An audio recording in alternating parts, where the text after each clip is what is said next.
Bam. So, hello everyone. Just started this whenever you're watching this.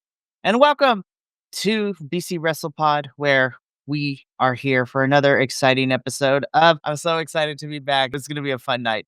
But Yes. this is your weekly CMLL review show here at BC Wrestle Pod. Of course, I am Mikey, El Jefe of BC Wrestle Pod. And joining me this evening is my lovable Puerto Rican brother, hermano in arms, and my work husbando to a certain extent, and making his debut on the podcast. Oh, is it? I think Lucha Cat's been on before. It was on last week. See? Yeah, but I would like to Yeah. announce that he is officially La Lucha signed. This is a huge dub for the team. Big W. It's a big W for the team. Unfortunately, we are missing Papa Oso tonight, but hopefully he will be here next week. He is currently in the midst of tech rehearsal week for his play that is opening up very, very soon. But Very soon. he will be here. Yes, so I'm super excited for him. And but Adolfo and I, and Lucha Cat to a certain extent, as well as Primo, our unofficial co-host of the chat, we're going to be talking about this past CMLL. And I'm just going to spoil it because the vapors are coming when we get to the main event, because I will cry. I will do all sorts of crazy things because our boyfriend is back, y'all. Man, so good. He looks so good. Looked like he I didn't was miss just a step. like, We got a lot of other cool stuff that happened between here and there. So let's 100%. And we will definitely talk about how I can grate cheese on those apps. Our novia está en casa. It's Exactly. beautiful. Primo, we're going to talk about it because I was just like, before we get into all the CMLL goodness really quickly with the announcements, I'm going to go through this really fast because I want to talk about all the Lucha goodness that we got. But if you like what you see here, if you are new to BC WrestlePod and you want to check out all of our stuff and stay up to date on the video watching aspects of our programs, you can subscribe to the YouTube, follow us on Twitch or Kick, whatever your preferred video watching platform is. And you can check out all our stuff where we do the lives. We have edited post-show breakdowns of said lives, as well as some fun extra special videos that we do sometimes. If that is not your thing and you want to have something more self-contained, then you should follow us on your preferred social media platform at BC WrestlePod, where we do report cards, we do previews, we do predictions. It's all great stuff. And if you want to take it a step further and get something nice for yourself while also supporting us financially, there are two ways you can go about doing that. First and foremost, you can get some merchandise at, our merch shop at bcwrestlepodshop.fourthwall.com, where we got a whole bunch of stuff.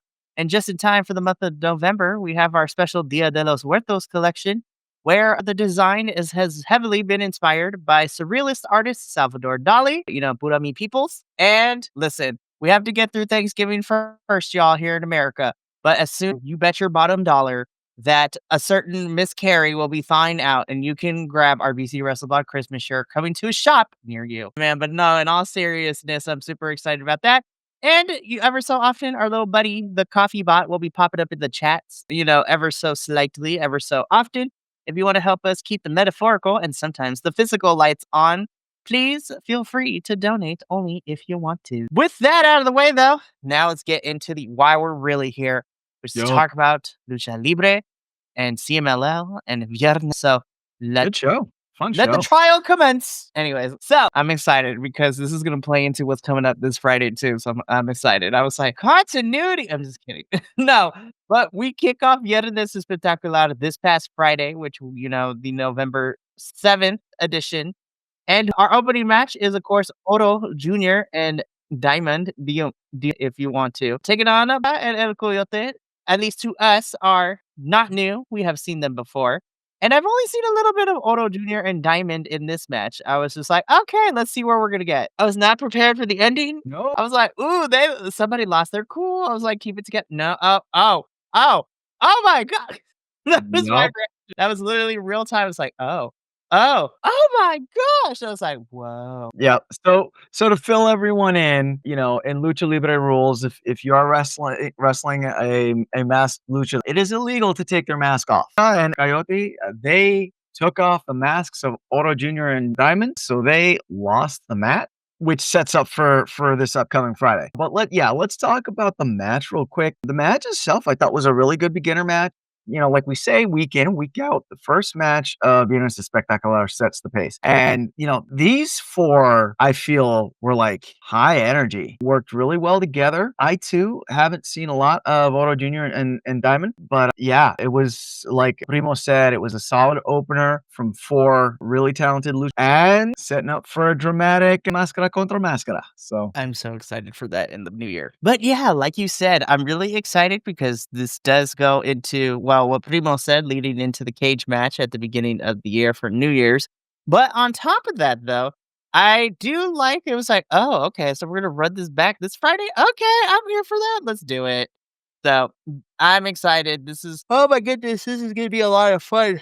Excuse me. I watched a lot of wrestling today. Yeah, blood and guts, man. Blood and guts. Anywho, so of course, we are gonna run this back this Friday, which I'm excited to see again because I really thought this was a good solid opener. And I look yeah, forward to it. So we're gonna talk a little bit more about that when we get into previewing this upcoming episode of Viernes. But again, solid opener, really solid work from all four of these individuals, and I can't wait for this Friday for them to run it back. We then get into our second match of the evening, which, of course, we love more Lucha Libre goodness. So from this solid oh opener, yeah, y'all get go. one of these. First and foremost, that snakeskin, apparel that we're going on. And I was like, ooh, I don't know who did the stuff, but like just with the light hit it right. I saw the snake pattern. I was like, get Yep. one of these because this match was really solid too. Oh my God. Yeah, So of course, this was great. Rudo contra Rudo. So we had Rudo versus Rudo with Akuma and the Hamalo Diablo twins, which I know that's a double negative or double because Hamalo is twin in Spanish. But yeah, we had Hamalo. They're facing off against Felino Jr. Jr. One of the best things about these six individuals is that on the one side you have Felino Jr., who's big and he's got moves. He is agile, but he is the bruiser, let's call it. El Cobarde, who is the more high flying one, and Stuka Jr., who, of course, his dad, Stuka Jr., he's like a tweener. He does, he does some high flying stuff. He doesn't do a lot of a lot of like the moonsaults and whatnot, but he does do a lot of aerial things. But then on the other side, you have three big beefy luchadors in Akuma, Hamalo Diablo Uno, and Diablo, and these boys got ops. Like some of the moves they were pulling off was for gentlemen of their stature. Physics dictates shouldn't happen. And of course, because it was Rudo, we had a lot of great like chicanery going on. The team of Kuma do end up with the win. Malo Diablo Uno got pinned, but then Hamalo Diablo Dos like switched spots with him because no one can ever tell them apart. And he ended up pinning, I think it was El Cobarde for the win. It was a lot of fun. The other point that like stuck out in this match to me was at the end of the second pinfall, because this was 2 out of 3. At the sequence that set up the end of the second pin, Kuma did this really fun aerial trading off thing where they ended up doing a triple pin situation in the middle of the ring. And ever luchadors pull that off, it's just amazing to me. I love it. It's to me that's such a crowd pleaser, especially like I said, seeing these these three big boys doing the flippy dippy, but breaking laws of physics. It just it was really cool. And also Akuma, their ring gear when they come out is just so on point. Oh my gosh, it's right. so good. I was loving it. I'm so happy Akuma went with this whole devil mask thing when he comes out. It's so good. It's so Amazing. good. Holy hell. Well, there were some implications in this though, Adolfo, because after the match, we get a little bit of some mic time between We do. the Yep. teams, which is setting up for the National Trios Championships Yep. to be on the line this Friday. Yep, exactly. Agent Lo-Fi, Primo, you came in with the exact same thing at Yep. the exact same time. This Friday, those belts are on the line, and yes, I am here for all of it. It was like so much fun. Why do I feel that as a trios hasn't been together for a long time? Me See too. Diablo Dos working with other people, but not Akuma. And like fact check me on that. But yeah, no, I feel like they're a rather new trio put together. Not that I'm complaining. Okay, they've been together for a bit, just not used off. All right. Okay, cool, cool. Not that I'm complaining because the three of them worked really well together. So, if they do end up taking the belts, like I would be happy. But yeah, pretty much same. I'm up in the air on who I want to see come out of this because I really enjoy both teams. I'm excited. I think this match this Friday is going to be really good for these belts. I will just say those every time I look at this is like Yeah. this is second out the gate. So man, this was a solid opener. And again, when you pair this with what opened the show, energy was right, and it leads us right into our Amazonas action for the evening, which is the first of two Pago matches that we were getting this evening. The first one Yep. being, of course, this Amazona one. This is, the girl who is getting this push out here. Indy's taking on Universal Zoopsies. champion. Our new Amazon is a universal champion Absolutely. for Uh, 2025. and then, of course, going up against one of our favors. Glad that she's been back for the last couple of weeks, and Miss Zooksies. Puerto Rican powers. Yes, I was just like, I love her so much. I will say this not necessarily my favorite bout of the card. I still thought it was solid. And if we're gonna say this was the worst match of the evening, and it was still pretty good, which is saying Right. a lot for the talent.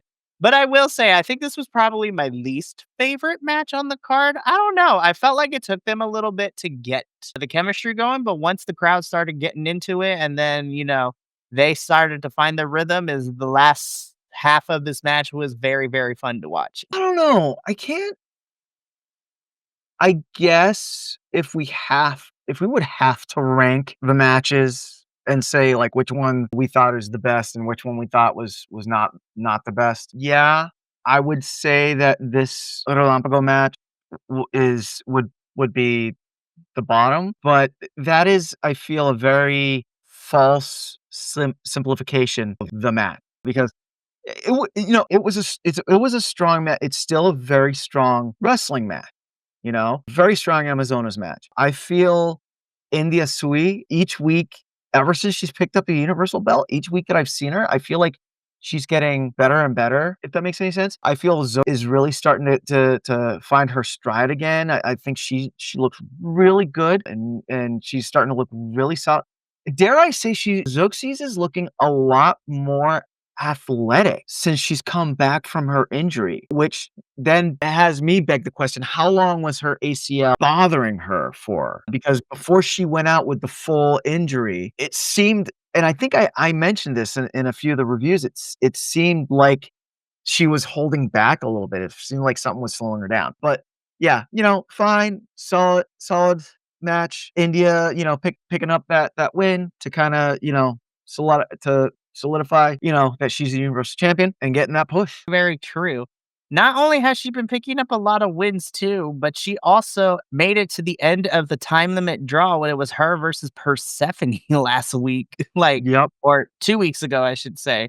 Yep. Like, Oh, yeah, and it's very interesting that India Sui has made it back from hell. yes, there's a lot of people. I was just like, I thought I saw you get dra anyways, but It's hey, deals with the gods of death. That's on you, I love it. 'cause that Anyway, never worked that well. nope. But India once again picks up the victory here in this Relampago match, picking up another win over the last the last month or two. And you know what? I am glad to see Zooksies kind of finally. I don't want to say she was bad beforehand, but it's now she's back into the fold of things because Yeah, yeah. she's been out since June. Because the last time we saw her was when we found out she was injured was during her match with Mercedes Monet at Grand Slam Mexico. Yeah. So she's been out since the summer, so it's nice to see her back.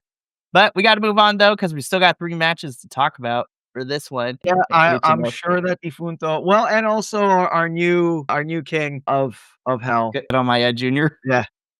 He might have had some words too, so. Definitely. I don't have the slides for it, but I'm going to talk about it because Guerrero Maya Jr. is coming out from hell because he's try to take down our Tempest Knight coming up in a couple of weeks for MLW, but that's for later talk. We got 3 matches left, so let's get into match number 4 of the card, which, listen, Papa Oso's not here, so I got to take up the mantle. But honestly, though, is to me. But we do get a Relevo Australiano match here where, of course, we get, basically we get our New Japan strong tag champs teaming up with El Templario TJP, who I am always happy to see here in Mexico, and taking on the team of Volador Jr., Ruhi for tonight, Vegas. I was like, this man is all over the place, and I love it. Yeah. Is he an official part Yep. of the Depredadores? I remember him being not indoctrinated, that's a horrible word, but Yeah, I remember him inducted. earlier this year being Yes. invited into the Yes. fold. Yes, yes. Okay, yes, that's all right. I do remember that. Yep, yep. So, yeah, so this was Relevo Australiano, but for Caída, so this was a lot of fun. Yeah, Vegas looked jacked. Holy hell, I'm Holy glad you brought that up because shite. I was just listen, as soon as he came out, I clutched the Damn, imaginary pearls, and I was just like, "Hold damn. up."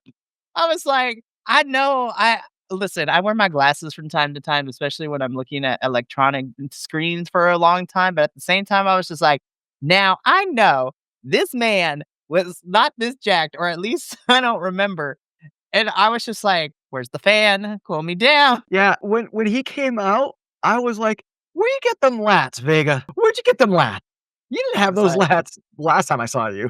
I was like, "What Popeye spinach did you eat? Like, the hell?" He got jacked. Yeah. Yeah, yeah, he's ready for the CMLL bodybuilding comp. But my only complaint about this match is that I felt it was short. Well, I mean, it's true, it was only 1 fall, which I was very surprised. I Yeah. was just like, "Oh, it's only 1 fall? The heck?" Yeah, I would have loved it's if this was a straight up I don't know, or, if they had a little bit more time to shine. Having said that, with everything that was on the card, it's understandable, but this was a really fun having said that, it was, dare I say, a great length. Even though I feel like it could have been longer, and I would have loved to have seen a Rolo Australiano, it was a great length, if that makes any sense whatsoever. They came in, they were entertaining. We saw a lot of great hits, and we got our technical team of Templario, TJP, and get the win. So 100% they get the dub. So, and of course, we won't be done because TJP has come back this week. So it's just like TJP out here, just be like, "Yeah, I'm here. Let's do it." I was like, I love his Aswang makeup. He comes out with the face paint and everything. I was just like, "Oh, so good." But yeah, Templario TJ coming out for the win. A lot of these people are gonna be busy for the next couple of weeks. I'm looking at you, Valdor Jr. too, because you and Mystico are about to go. yep. Oh, I'm so excited. That match is gonna eat. Yeah, Angel Lo-Fi, I'm about to say too. I saw pictures and I was just like, I need everybody to stop getting muscle mass because I can't have multiple boyfriends here in CMLL. Like y'all and girlfriends too, because the Amazonas too. I'm like, I'm looking at you, Valkyrie. I was like, y'all gotta stop. It's getting out of hand. But I'm also a I can't very stop. mad, god damn it. Listen, let's be so for real. You know, Alice would be like, do it. And No, no, she'd throw no. you to the side. She's like, move. I was about to say, she would be like, "No, me first." Yeah. I was like, That, like, yes. maroonish look you had going on with the gold trim? Yes, sir. Really, really fun. Yeah. Again, I try not to get canceled on this podcast. Like we have said lots of things. The wrestling world knows Austin Aries, like everything that has transpired in his career so far. I enjoyed him here, and I kind of like him here in Arena Mexico. Now, I don't Yeah. want him to start beating luchadors left and right, but I really think this was a really fun like Arena Mexico debut for Austin Aries. And honestly, I feel like Mascara Dorada is a good choice to kind of play opposite to him. And really Yes. fun to see Austin Aries just be a complete dick in CMLL here in Mexico, which I was just like, perfect, don't change a thing. Yeah, That Taco match, I really did. yeah, definitely. I think chemistry-wise, this was a great call, especially to have Austin Aries lose the match to Mascara Dorada. I wonder if I think it was around the 5-minute mark, Austin Aries tried to the outside, and he came up short and kind of face planted, and Mascara couldn't really, like, adjust to catch him. So I'm wondering if that cut the match by a few seconds. And I mean, it went to I think it was like the 30-second mark, and that's when Mask got the pin. But yeah, he after he came up short, like the beginning series was great, and I was really excited. But then when he tried to hit that tope, and then he came up short from there on, it a little off. I was like, oh, Yeah, I mean, still a great match. Dare I say, for your US shows, this probably still could have been a main event match. But yeah, in terms of CMLL, this was it felt at least to me after that it felt off. Yeah, and Agent Lo-Fi coming in with his facts too. So we all know that Austin Aries is towards like I don't want to say he's close to like the AJ Styles of, oh, I'm about to retire next year. But he is on the downswing of things. He's been in this business forever. So Austin Aries is kind of like just he's in cruise control mode for right now, because I was like, I say he got like 3 or 4 more years left, honestly, or maybe 5, who knows? And apparently, and yeah, I have to agree. I caught a little bit of Saturday Show because Austin Aries was in a triple threat, and he unfortunately did look out of place in there. And yeah, Agent Lo-Fi closing out the thoughts. Aries learned the hard lesson that Arena Mexico ropes are different height than the stage. Yeah, he was loose. He was used to that MLW distancing. Seriously, it is out of control. But yeah, again, I do agree with you, Adolfo. I think the beginning sequence of this Relampago match was very, very solid. And I was like, ooh, this is going to be good.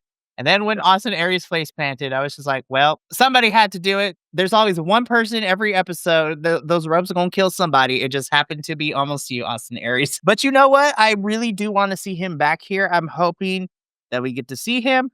I don't know if he'll do it, but like he'll be like, hey, Austin, just a little bit of advice, like study some things, try to adapt to the lucha style as best as you can, because I would like to see you come back here. And again, I agree with you that Mascara Dorada was a really good call to kind of be that person to work off of Aries in his Arena Mexico debut. So Mascara picks up the victory here in this Relampago match. Yes, I was just like three talented luchadors and my boyfriend. Be like our husband, our husbando is back. No.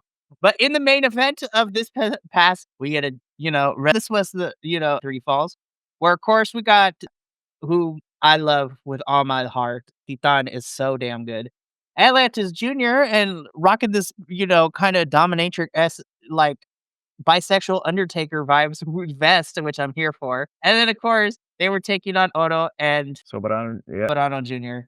Returning to fill our newer CMLL fans in, Soberano Jr. is one of, if not the top rudo in CMLL. And not only is he a very talented, very young wrestler, very easy on the eyes, hubba hubba, but he has this charisma to him that just oozes out of the ring, and just he enraptures.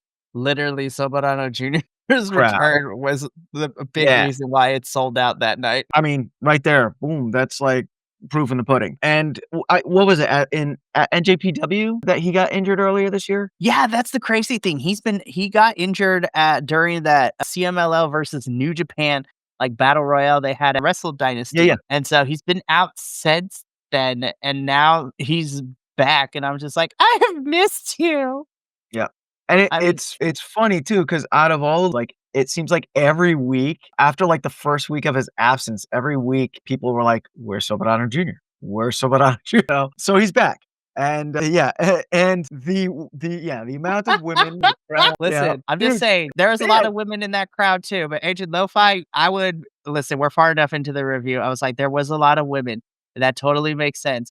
But I also would be lying if I were in that crowd. I would knock a bitch out. I turned into one of those rabid fans. It's like, right, yeah, one of the ones when he went to give kisses to the ladies in the front row. Like, first of all, so before we get into this match, though, that crane robe thing that we had going on, Soberano, I was just like, you better work, bitch. They're gonna have a battle of the robes on that one. Yeah, he's already that's right. But let's talk about the match. So I felt it was a good ending match. Weird. You could definitely tell that the crowd was there to see Soberano Jr. Right? It seemed like the crowd wanted nothing to do with Atlantis Jr. Which seems to be completely honest. This poor kid gets booed. And then, Titan and Angel de Oro, the crowd, when they were in there, the crowd seemed like, which is a shame, because all four of these luchadors wrestled a really good match for his first match back 2-3 months. And I feel that he's got a good working relationship with Oro and Titan and Atlantis Jr.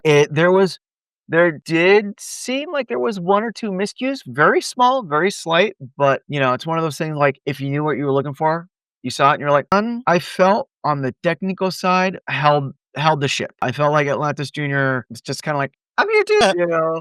He was in cruise control, so yeah. Yeah, but yeah, like Primo said, yeah, Yeah, the dynamic was totally non-existent. This was great, and you sent the crowd home happy with the win. exactly. Pretty rare. Yeah, Of course, we did get a little bit of Soberano on the mic, so it was really, really nice. And I was like, I missed you so much. I'm happy that you are back. yeah. Now I just So need Flip Gordon to come back, and we are all copacetic. and I'm telling you, they gotta have a Soberano Jr. versus Andacan Jr. for, like, for the there can only be one. I'm excited, and yeah, I'm excited to see more Soberano Jr. And whenever we do, because if I remember correctly, we were building up to a Mystico Soberano showdown, and then when he got hurt, Yeah. I was like, I'm ready for that match to happen, and this was a really fun way to send the crowd home happy. Yep. And this was a fun episode of CMLL, but we got more stuff coming this Friday, so let's preview all that stuff. So I don't have an updated poster because it was literally just released like not too long ago. I don't know how the PR team and the promotion works in terms of sponsorships and things like that for CMLL, but they dropped news that tomorrow's is now going to be a collaboration show with Linkin Park of all things. I was just like, you had the wrestlers coming out in their attire like after Pokemon. Like I literally had Yuvia come out like a freaking token. We had Mistico come up as Ha Lucha and coming up as a Machamp. That was Sylveon, and I was just like, these bitches know how to make it work. And fans loved it. That was anyway. Anyway, go ahead. Let's talk about this upcoming Friday. Yeah, so this is gonna be another collab. I don't know what if this is gonna change anything in terms of aesthetics, but we are getting a Linkin Park and CMLL crossover collab with some shirt. But yeah, I was just like, this is amazing. But this Friday for November 14th, we got some good stuff happening. So first and foremost, we're kicking things off with a rematch from this week as we are going to get a rematch between Oro Jr. and Diamond taking on Volvora. And so that should be a lot of fun. Then we're bringing back one of my new favorite types of matches here in CMLL, which is the Relevo Atomicos match. So we are getting an Atomicos match with Stigma, Castle, and Arcalis taking on Vera Jr. Uno. And so those are the 8. That is going to be crazy. It's going to be Yep. so much fun. Then we are getting an Amazonas trios slash grudge match question mark because we're getting faction on faction. It's gonna be Mhm. good. So we are getting Marcela Princesca taking on Zuxis, Juvia, and I was like, muscle mommies incoming. Let's go. On the same team, man. Crazy. I would have never have guessed if you had asked me at the beginning of Hmm. this year. Interesting, right? It's not on my bingo card, but I'm so happy that it is now. And then after that trios match, we get into our first of 2 championship matches. We are getting the Mexican National Trios Championships on the line as we have Akuma and Los Diablo, the Diablos taking on Felino Jr. and El, who are the champions. So this is going to be amazing. But then when I saw the poster, we're not getting just one, we're getting 2 championship matches. And in the semi-main event, we are getting the New Japan Strong Tag Team Championships on the line. Templario and TJP will be defending their titles against Los Aves. So Angel de Oro and Niebla Roja are challenging for the New Japan Strong titles. And I'm just like, this could be interesting depending on how this goes. I'm still putting money on Templario and TJP, but who knows? They might surprise me. Yep. And then, of course, in our main event, we are getting a tag team match where Atlantis Jr. and Neon are teaming together to take on Volador Jr. and Itchy. So that should be fun. I'm still waiting to see if Echisato is going to be pulling double duty again. Well, actually, no, that's this Friday. Full Gear is next Friday, so next Saturday. So never mind then. But looking to be a very solid episode of, Yep. and you know what? I'm super excited for it. It's gonna be fun. Now, of course, I don't have any particular noticia slides, but I want to start getting things in people's heads a little bit. Because coming up in a couple of weeks, there is a lot of CMLL presence at this upcoming MLW show, which I was just like, what the hell, y'all? There is so many CMLL talents. It's getting crazy out here. So in a couple of weeks, MLW is teaming up with Don Gato Tequila, which is a crazy sentence to say in 2025. But there's a lot of CMLLs, and I'm gonna be so for real. There's more CMLL talent on this show than the regular MLW talent, which I'm not gonna complain Right. because we got a lot. Yeah, so of course we have the Opera Cup finals coming up. Místico and Volador Jr. That match going bang. I can't wait to see that one. And then we get a whole bunch of other stuff too. Like we are just getting a fatal four way of just CMLL legacies because it is Los Panthers, so Blue Panther and, Blue Panther Jr., taking on Los Felinos versus Los Atlantices and versus. So I'm like, oh my God. I was just like, this is crazy. These 18 members, the four teams is crazy. Wow. Then just recently announced, like I said, because I mentioned that our new, Undead King, Edo Maya Jr., is coming out of hell for a little bit because he will be taking on for the World MLW World Middleweight Championship. So that should be a really solid match. And then rounding our CMLL stuff, of course, we're getting a triple threat lightning match between Okumura, Stigma, and one of my new favorites, Mr. Diego Hill. No, Yeah. 100% Primo. Yeah. MLW knows that CMLL sells, which is great. Yeah. Especially in the markets that they go to. Yeah. Seriously. I mean, this is in Charleston. It's a very interesting market to see. And then, of course, this will be, unless they do a Christmas show, this will be the final show for MLW in 2025, because then in January, we're back to Kings of Coliseum. And then in February, it's Lucha. Yep. And honestly, I'm with you, Agent Lo-Fi. I'm not going to complain about some free Same, CMLL that's matches. But I'm also excited for the rest of the matches too. Like Killer Cross is going to be there taking on Matt Riddle. Mads Kruger is going to be taking on Brock Anderson in a bunkhouse match. The Good Brothers versus the Skyscrapers. But let's be so for real. The women's matches is where I'm at. Yeah. Shotzi versus Priscilla Kelly makes me super excited. And then the most recent match they announced earlier in the week, we are getting formerly of NXT UK and WWE famous Isla Dawn. Love her, our Scottish spoopy witch. She is taking on Killer Cross's waifu, Scarlett. So Scarlett's returning to in-ring, and I was like, all my spooky girls are in the same building. I can't complain about that. But And I yes, feel free I CMLL matches. It's going to be great. Yeah, I feel that is the most women's matches that we've seen in MLW Right? in a while. Now we just need them to bring over some of the Amazonas. Seriously, give me more You know? Amazonas in MLW. It would Yep. be And so. we know they have the partnership with TPJW. Yeah, Joshi. Yeah, Yeah, TJPW. TJP, thank you. Thank you. Essentially Joshi Pro, which I'm excited for.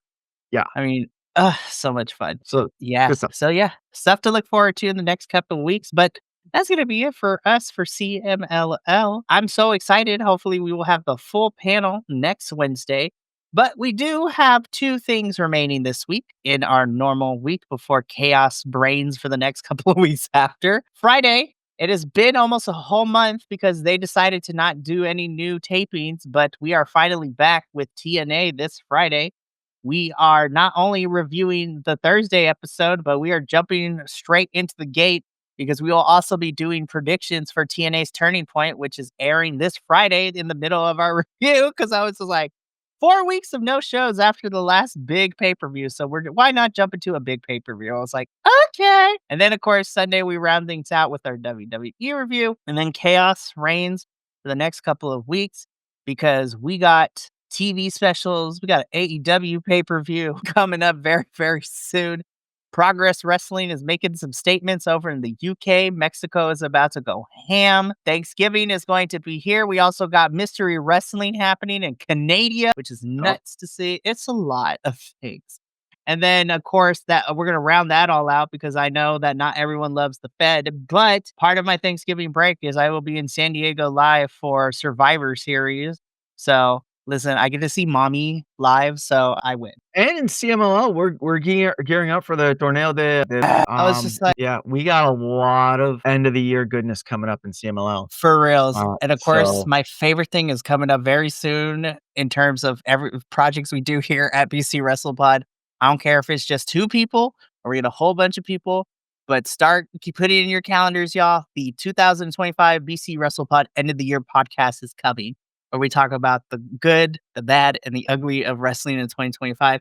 and yell at each other for 2 hours. It's gonna be great. But we gotta get up on out of here. So thank you so much for tuning into Los Lucha. We will be back next Wednesday, same time, 8 p.m. Pacific, to talk about more Lucha Libre goodness. But until then, from all of us here at BC WrestlePod to you at home, remember, take care of yourself, love one another, stay iconic, and more importantly than anything, you always deserve to finish your story. We will catch you later for other reviews this week. But until then, and until next time, peace. Thank you so much for tuning in to another Vibe Tribe production. What's gonna happen next time? Well, you're gonna have to tune in to find out. But until then, remember, take care of yourself, love one another, and as always, make sure that you keep the good times rolling. Thank you for being here, and we'll see you next time.